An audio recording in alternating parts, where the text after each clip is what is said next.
What is happening in Bitcoin land today? Well, we've got some very exciting news stories to cover, everything from Venezuela to peace in the Middle East to good old-fashioned cannabis. But before we do jump into those news stories, I wanted to give a bit of an overview of some interesting things that are going on in the Bitcoin network and talk a bit about the price of Bitcoin as well. And the first thing I want to discuss with you today is that Bitcoin transactions are up big time. 350,000 daily transactions just yesterday. It's been fairly similar for the past few days. Now, why is that important? Well, it's important because we are now reaching comparable levels of daily transactions to what we saw back in peak bull run 2017, January 2018 times. Which is crazy, right? That's a lot of daily transactions. You remember that time?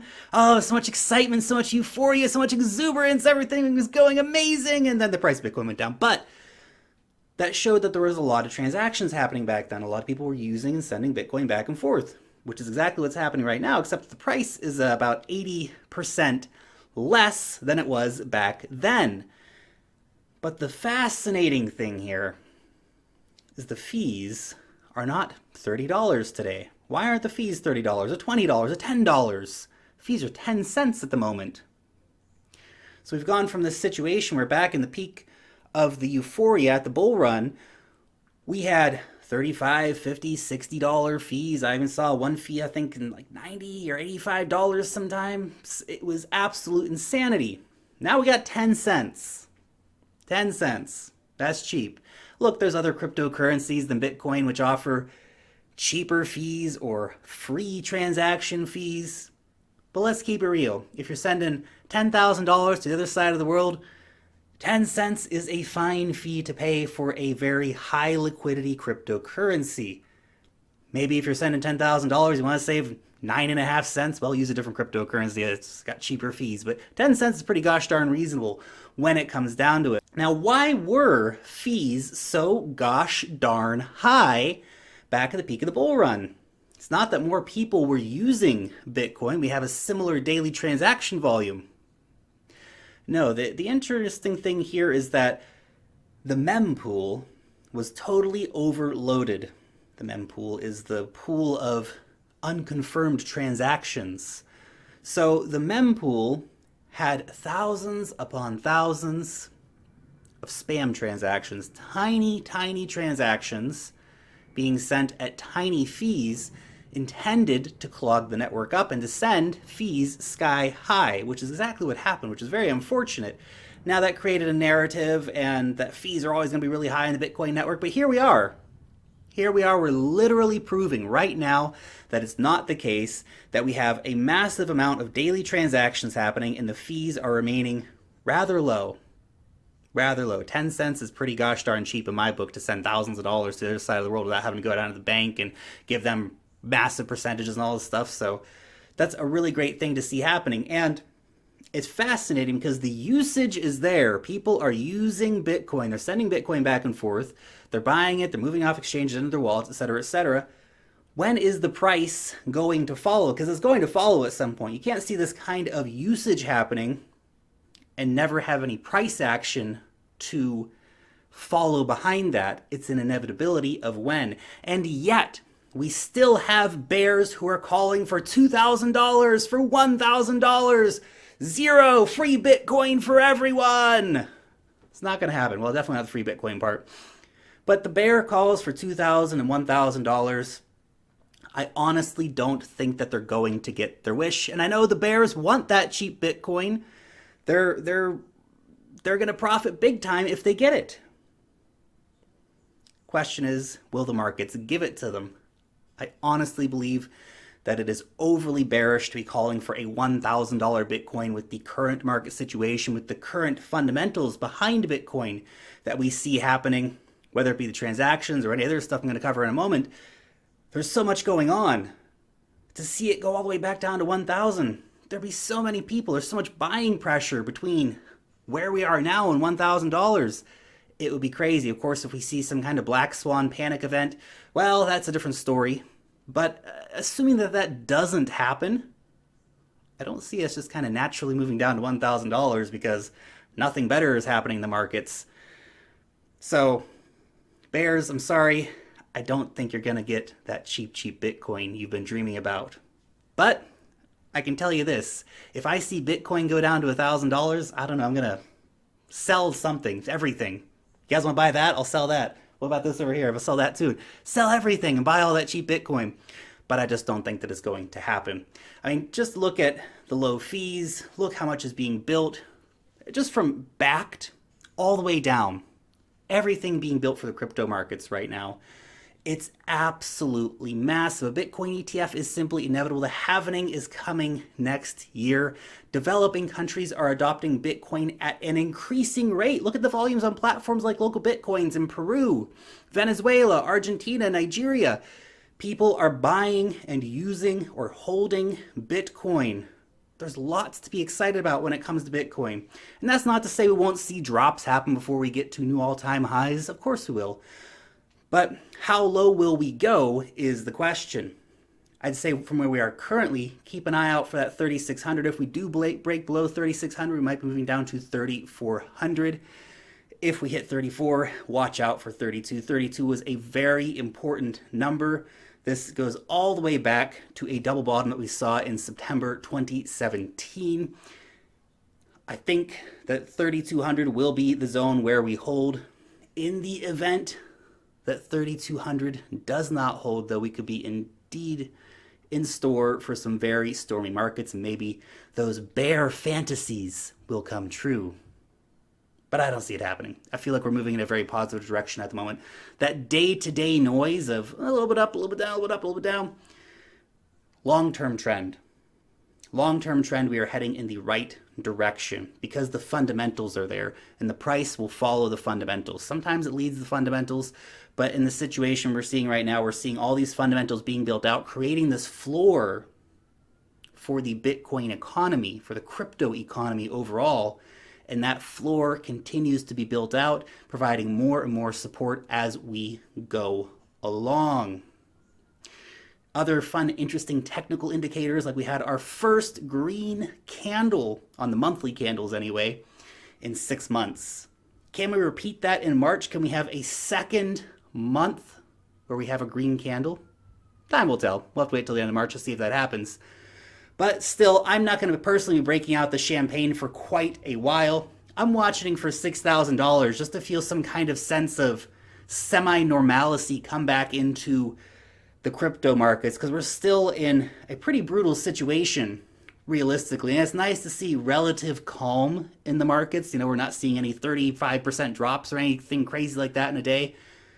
But still, we have a long road to recovery, and it is worth keeping that in mind, but at the same time having that counterintuitive ability to look and go, this is a good time for potential, this is a good time for accumulation, and that dollar cost averaging, people doing the dollar cost averaging are going to be very well rewarded in the long run.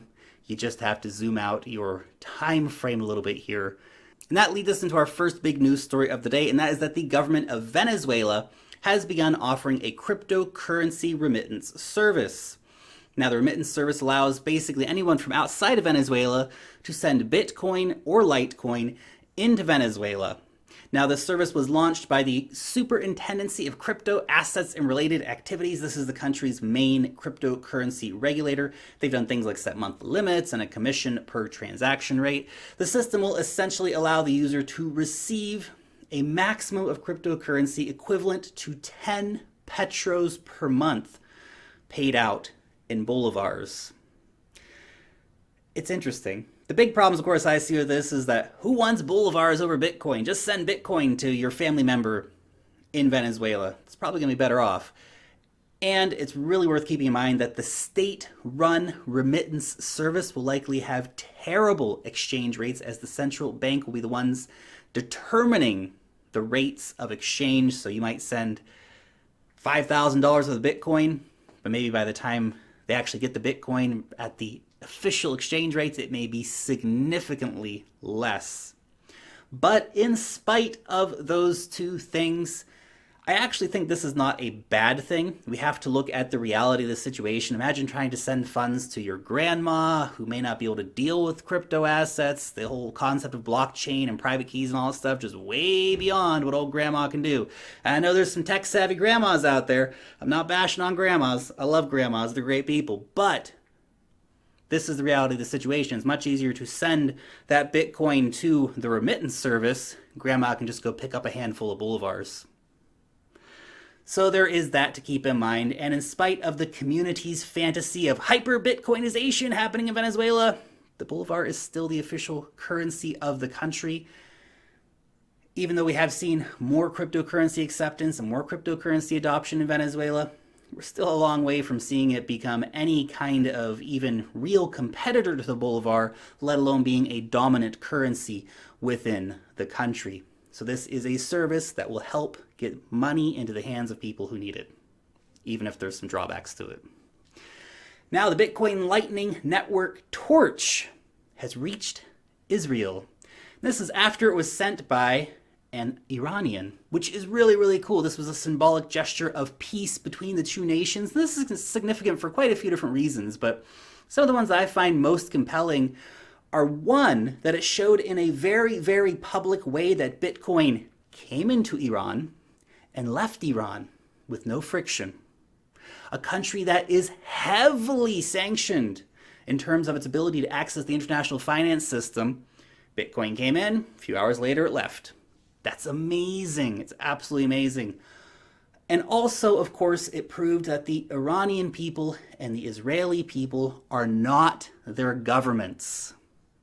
That's so important to keep in mind. You are not your government. I am not my government. They are not their governments. They're just peace-loving people like everyone else, which is amazing. And it serves as a reminder that Bitcoin is peace and that fiat is violence. On to our next story. Major U.S. grocery chain Kroger ditches Visa and discusses, guys, don't get too excited, but discusses accepting Bitcoin. Remember, only a few days ago we covered a story that Visa is increasing their fees. Why? Because they can, because they're the masters of the market. Innovation, guys. Yeah, awesome. Now, look, Visa, of course, wants to make more money. It's a for-profit company. Why wouldn't they try and charge more fees? But the reality of charging more fees is that at some point you're going to break the companies whose service you provide for. So they're going to say, you know what? I'm tired of paying Visa their blood money for this service. It's too much for the actual service offered. So it's kind of cool to see a company actually coming out and taking a stand against Visa and saying, we're not going to put up with this extortion anymore. Now, how does Bitcoin come into all of this? Well, Anthony Pompliano over on Twitter, he's the lead at Morgan Creek. He very publicly stated like, hey, Kroger, heard about your Visa problem. You should look into Bitcoin. They called him. They talked to him. There's a discussion going on. Now, seeing Bitcoin, or particularly they were talking about Bitcoin's Lightning Network being used for payments at Kroger would be pretty cool. And this is far from an official announcement. This is a first phone call. This is a discussion that is being had, and nothing may come of it in the end. And it would be great for adoption if we saw a company like Kroger adopting Bitcoin payments, because they have 142 supermarkets and 108 gas stations. So that's pretty cool. But I would be worried that they would make this big move, start accepting Bitcoin payments, and then nobody would come. Everybody's going to be holding on to their Bitcoin. I don't want to spend my Bitcoin on anything. And then after a year, this company would stop accepting Bitcoin payments. I hope that doesn't happen. I hope they start accepting Bitcoin. I hope people actually go and use Bitcoin, that they spend Bitcoin. That's the important thing. Right now we are early adopters, basically. And a lot of us early adopters know that the curve of adoption will also be followed by price action. Therefore, we are afraid to spend our Bitcoin. But I hope that if Kroger does adopt Bitcoin payments, that people will actually go in and say, thank you for accepting Bitcoin. I'm here to support your store that is now accepting cryptocurrency payments. It's an important part of the process that we as consumers can actually take into our own hands. And next up, we have The Blockchain Advocacy Coalition sponsors a bill in California to allow crypto for legal cannabis tax payments for state tax in the state. Now, in spite of cannabis being legal in California, federal law still classifies cannabis as a Schedule I drug. Lol. Those crazy federal laws, it's just absolutely insane. Now, this is a legal multi-billion-dollar industry. A legal industry which is cut off from banking due to the federal government. Basically, it makes banking impossible for any cannabis-related businesses. So basically what these cannabis businesses do is they end up accepting giant piles of cash. They have huge amounts of cash on site, which is very dangerous, makes them targets for robberies, etc. And makes basic things like sending a payment for your taxes or any other services that you might be partaking in incredibly difficult. The current recommendation from the state of California on how cannabis businesses can pay their taxes is, you're gonna love this. This is hilarious. That the cannabis companies hire armored vehicles, put their money in the armored vehicles and send it to the tax office. Doesn't that sound ludicrous? Because it is ludicrous. They won't even take paper checks because you can't get a banking account, right? So this is where cryptocurrency comes in, because that is definitely a WTF kind of situation. It's so inefficient, it's so problematic, it's so prone to theft and malfeasance and all kinds of different things. Crypto could be a big innovation here. The companies, of course, though, still do need to get their hands on crypto, and that's not a very easy local Bitcoins order to put in like, hey, I've got to pay $1 million in taxes. Anybody want to sell me $1 million of Bitcoin? I'll come right over, sir, with my gang and steal all your money. So there are still those situations that we do have to work our way through, because if you can't get your money into a digital form, it's hard to then get the crypto. That's something you really have to keep in mind. Maybe the business is accepting crypto. I know that there are cannabis businesses that are definitely accepting Bitcoin, and that's super awesome. But again, I imagine that the majority of the customers are paying in good old-fashioned cash, because it's the thing that's done. So just getting the crypto into the hands of these businesses could be a challenge in of itself. Perhaps we can find some broker services. You're probably still going to need some armored vehicles at some point. The whole thing's ludicrous. And of course, this is just a proposal at the moment, and it very well may not pass into law, but it just highlights the insanity of a legal industry that is cut off from the banking network. It underlines how old-fashioned banking is and the power of cryptocurrencies, even if we're still stuck at this disappointingly hard stage of getting fiat into crypto so that you can be part of the new financial revolution. It is what it is, guys, but it's a tough moment, I think, for businesses like this. And finally, to finish up on a feel-good, warm and fuzzy story, kind of anyway. Depends on how warm and fuzzy you want to feel about Bitcoin ATMs, but Botswana has finally got a Bitcoin ATM. I'm excited to see any kind of innovation happening where we see more people being exposed to Bitcoin.